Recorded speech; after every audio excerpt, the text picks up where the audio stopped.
Economic conditions and perceptions are critical for Biden in Michigan. Michigan Governor Gretchen Whitmer said it would be foolish for Democrats to view the presidential race with an air of overconfidence or presumed victory, despite persistent signs of economic growth under President Joe Biden and another criminal indictment facing his leading Republican challenger, former President Donald Trump. "No, I don't believe that for a second, and I don't think the president believes that either," Whitmer told CNN in an interview here this week. "I don't think anyone should take this upcoming election for granted, regardless of what the matchup is. For all the uncertainties confronting Biden in his quest to win re-election, the economy remains one of the most stubborn challenges. The nation's economic conditions are consistently stronger than the economic perceptions of Americans, a disconnect the governor said should not be discounted. I feel good, but everything feels very precarious," Whitmer said, when asked about the economy in her state. "I use the word precarious because we've been through a lot these last few years." She added, "People are somewhat optimistic, but worried that perhaps there's a curveball coming." The White House is seeking to build on that optimism and the strength of its domestic agenda, pointing to the monthly Labor Department report on Friday that showed hourly wages had climbed from a year ago and the U.S. unemployment rate had fallen to 3.5% in July. Even as inflation recedes, a majority of Americans harbor negative views about the economy. A new CNN poll out this week found that 51% said they think the economy is still in a downturn and getting worse. The president's overall approval stands at 41% in the new poll and drops to 37% on his handling of the economy. "There's a lot more communication that has to be done between now and next year's election, without question. It's on all of us," said Whitmer, who is among the co-chairs of Biden's re-election campaign. "We would all benefit if we spent a little more time telling some of the great victories that we've seen in the last few years." He doesn't get credit for it. Whether the disconnect over the economy is a challenge of communications or a broader one remains an open question, but Biden advisors believe that getting people to see and feel signs of economic progress in their own lives is a gradual process that will play out over the next year. For Biden, winning a second term depends, in part, upon the resilience of his blue wall in Wisconsin, Michigan, and Pennsylvania. While Trump carried the three states in 2016, Biden won them in 2020 and all will be critical battlegrounds once again in 2024.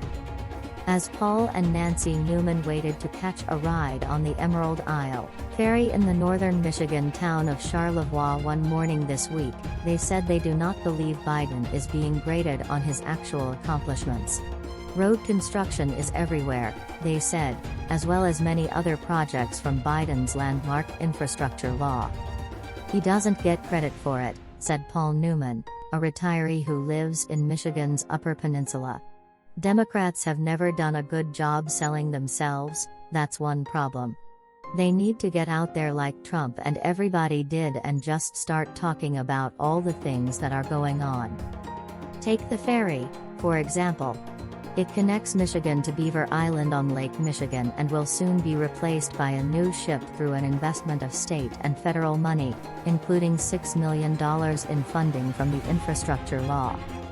Newman, a former Republican who now considers himself an independent voter, said he believes the deep partisan divisions have little to do with the economic conditions. Asked to explain the disconnect, he said, "I think we're a spoiled country. People have had too much and they don't have context of what's been before them." Explaining Bidenomics.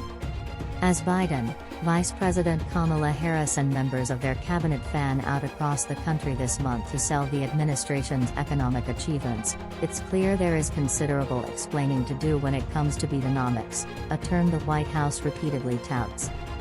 As he walked down Bridge Street earlier this week in downtown Charlevoix, Fritz Benson laughed when asked if he could explain Bidenomics. "No. I have absolutely no idea what it means," Benson said. "But I think it's Biden trying to put together some positive things for the economy. He has stepped across party lines to get a few things done and I think that's part of it." Benson, a retiree from East Lansing, declined to say whether he voted for Biden, but said he believes the administration has built a credible list of accomplishments, despite the deep divisions in Washington. He, too, believes the president needs to do a better job making his case. Inflation is coming down, the stock market is up, and the economy seems to be in a pretty good spot, Benson said.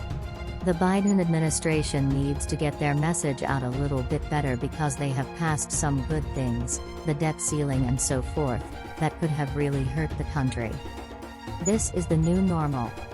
Inside the clothing company in Charlevoix, a resort community in conservative-leaning Charlevoix County, owner Annie Wusthuizen said she preferred to steer clear of partisan politics.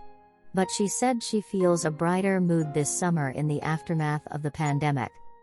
What we all went through in 2020, we're kind of still in that doom and gloom mindset, but I do feel like things are improving, definitely, Wusthuizen said. We kind of got out of the darkness and now we're going towards the light, hopefully.